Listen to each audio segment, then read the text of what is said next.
So, Key, how good of a Laker do you expect Ayton to be? I said last week that I expect for him to be, potentially like this borderline all-star center. And then, obviously, the great Michael Thompson, Klay Thompson's dad, validated that just yesterday, the day before, talked about the possibility that Deandre Ayton could be an all-star type player. But I think he gives us what we were. And last year, if we had him, we tried to trade for Williams. That trade didn't go through. But if we had a Deandre Ayton, this could have been a different team once we picked up Luka. But we get that rim protected guy. Here's a guy who's averaging, right now, this past year, he's averaged 16 and 10. The year that the Suns went to the NBA Finals, he was an 18 and 10 guy. So he's around that mid to high teen area, and seems like he's always going to get double digits in the rebound category. So I think it's a win-win for us. It just, we need to see the rest of the makeup of the roster to really dive all the way in head first to be able to say, okay, we gonna be all right. Rudy Gobert wouldn't have looked like Wilt Chamberlain? No. I don't think so. No. Man, he really worked us that game. It's terrible. And didn't have another game the rest of the damn playoffs. Right, he sure did. How good of a Laker do you expect DeAndre Ayton to be? I think he's going to be good because this is the thing about the Lakers and what DeAndre will bring. He's not going to have high expectations like he had in Phoenix, like he had in Portland. A lot of things is going to be covered up from LeBron, from Luka, and Reeves. Reeves is the third leading scorer. He's going to have, he's pretty much exactly what the Lakers need. A lob threat, a guy who can rebound, be an interior presence. I'm not sure about borderline all-star, but he'll definitely fill in some gaps that the Lakers need. He's going to be in a culture to where he's going to have a LeBron there showing them every day, this is how you work, young fella. He's going to have the respect of guys like Luka and Reeves. And that's something he really hasn't had too much in his career. Yeah, he had it in Phoenix with Chris Paul. But you got to understand, he was waived. This is a number, I can't remember the last number one pick that was waived or bought out. And that just shows you that there's some things that he needs to work on. Now, I don't know if it's on the court, off the court things, but there's definitely some things he needs to iron out. But hopefully that with the leadership in that locker room, with the culture, with J.J. Redick, he can turn it around because this is it. This is his last opportunity to try to earn some big money in this league. He's looking at all his peers. Look at Luka. Luka's about to sign, or he's going to be up for like an extension. Luka, Trae Young. Trae Young. These guys is getting big dollars, and this is the number one pick. He should be somewhere having his family and friends talking about where do you want me to sign this $200 million at? And he's not. So he knows this is a make or break year for him. Because if it don't work out, because his age is lined up with Luka perfect. So LeBron retires. So if he come in and have a decent year or be great, I can see him getting that money he's probably been looking for since being the number one pick. Because right now he has underachieved. He's going to be very good. And if I'm not mistaken, he was the number one pick, the same draft as Luka. Yes. Yeah. Same draft. Luka, Trae Young. And so as athletes, we can always control two things, our effort and our attitude. And from what they say, those are two things that he lacks. He doesn't want to play hard, and he has a bad attitude. He's going to have to change that if he wants to stay in the NBA, because now what you playing with the Lakers, you're going to have a microscope on you every single game. And I don't think people understand that. You're not playing with effort, and we lose, they own you. And so he's going to have to understand, I have to give it my all. And it's what Paul said. Do you see the amount of money that they paying people? Like, I just don't understand some of these dudes. Not the NBA, the NFL, all these dudes. Do you see these contracts? And you not giving it your all. You got to be out your mind. And so it will be a microscope every single game. If you don't learn from LeBron, something wrong with you. If you don't come out here and play with the utmost effort every game, something is wrong with you.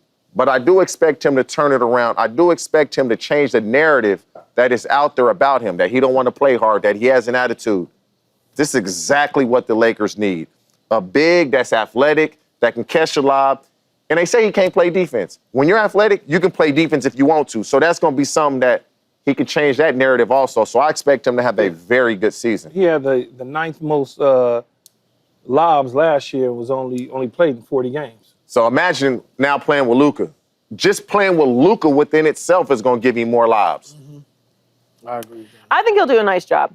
It'll be a nice contribution. I think he'll be better than the Lakers than he was with his last few stops, because the standards are different with the Lakers. Well, we give the Lakers, a lot of slack, but this is a premier organization that is really well coached. JJ did an amazing job last year. You do have LeBron James, someone whose effort and dedication nobody ever questions. And Luka is in a situation now where he has a lot of pressure on him this year. So I think it's a perfect location for Deandre Ayton to end up if he's going to try and turn around the narrative on his career. And you're right, Ball. Like, if you can have a great year this year as Deandre Ayton with Luka, and the pairing works well together and they get along and they're able to put up those stats, well, the future of the Lakers is now being built. So you have an opportunity to cement yourself in a city that will look at you as a Laker and as a success for the rest of your career. You can make up for all those. My brother. Do you envision, Paul, because you're one of the greatest players to play, do you envision him having a great season, getting paid, and reverting back to the old Ayton? Ooh, that's a good question. Hey, you know what the great Kevin Garnett always would say? If you want to know how real somebody is in the NBA or any sport, give them a boatload of money. You'll learn a lot about them. So, he knows this is a make or break year. This is the thing, though.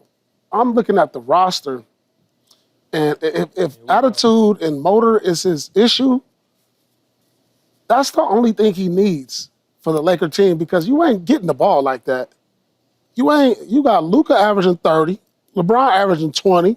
But if he can give us that mid-teens and we good. About 5 lobs a game, you good. He gotta go get it. He gotta be a terror on the offensive rebound. He gotta be damn near leading the league in rebounds. He gotta pretend like every shot they take is a pass to him.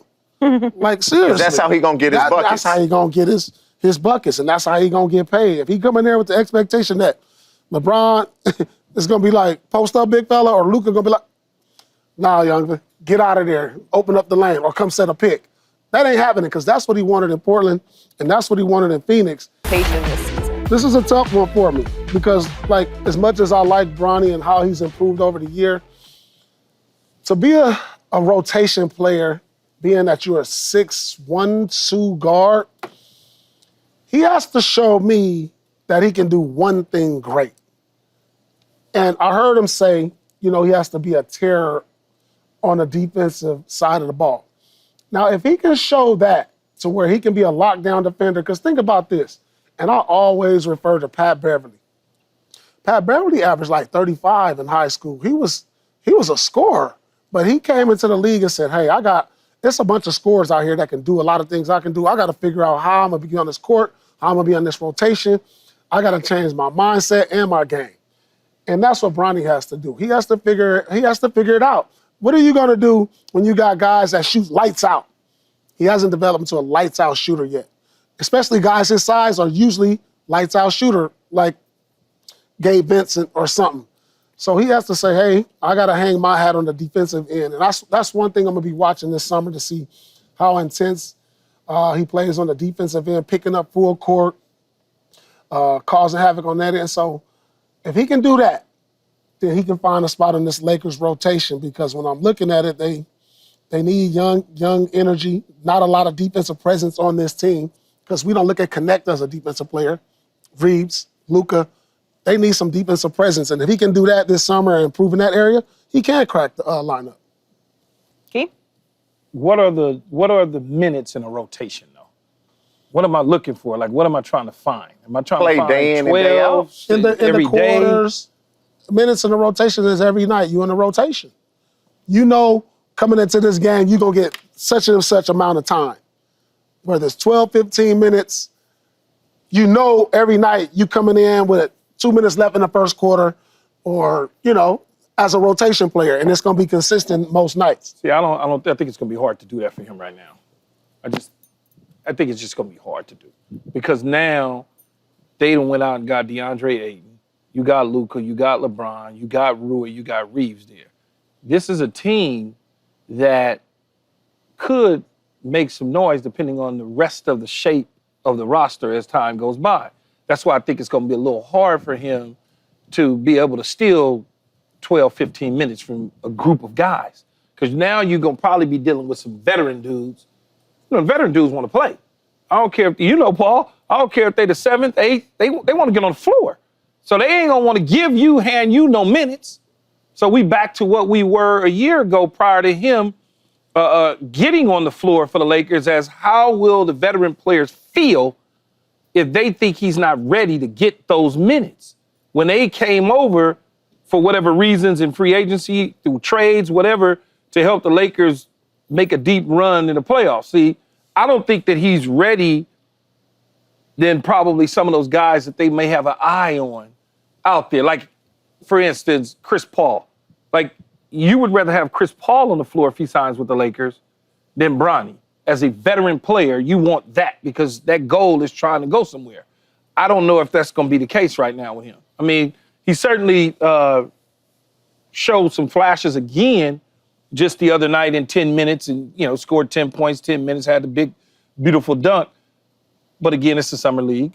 Let's see how it moves to his second year with the Lakers. And I don't see the rush anyway, TJ. What's the rush? Why are we like, he's got to get on the floor, he's got to get on the floor? Like, what's the rush? Teach? I'm going to say no to answer the question. But can he take Gabe Vincent's minutes? Can he knock down shots? Can he be TJ McConnell on defense?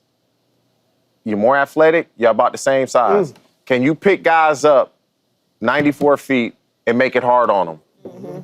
Every minute if you're only playing 12 to 15 minutes, can you make it hard for them? And TJ McConnell was very, very good in the finals. He's picking guys up 94 feet, pick and roll, and was making the right decision. Can he do that?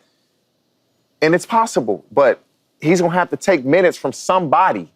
It's Gabe Vincent or whomever else, because you don't see many guys in the NBA that's 6'2" that aren't a true point guard. And even still, Luka and LeBron are the point guards of this team, so you're not going to have the ball in your hand. You're not going to be TJ McConnell on offense. Can you be a hound? And the finals should just show us. We want guys to pick up 94 feet. If we not rely on you to score, pick a guy up 94 feet, make it hard on him. So if he can do that, it's a possibility. But if the Lakers are going to be as good as we hope they are, it's no. But if we just a middle of the pack team, then yeah, he'll crack the rotation. He gotta be a 3-and-D guy. He gotta be able to not only defense, you gotta knock down shots. This is the NBA. They'll expose you. If you can't hit shots, you'll get exposed. So I'm gonna be looking at his shot making and his defense. That's all he needs. And maybe he's a year away from fully contributing, but hopefully over the summer he develops a bit more. And, you know, to Paul's point, if you're going to be someone who's in the rotation but not a starter and you're contributing even to a competitive team, when you're on the floor, you've got to be able to do something that is of value and not just, you know, being out there, which we'll see over the summer.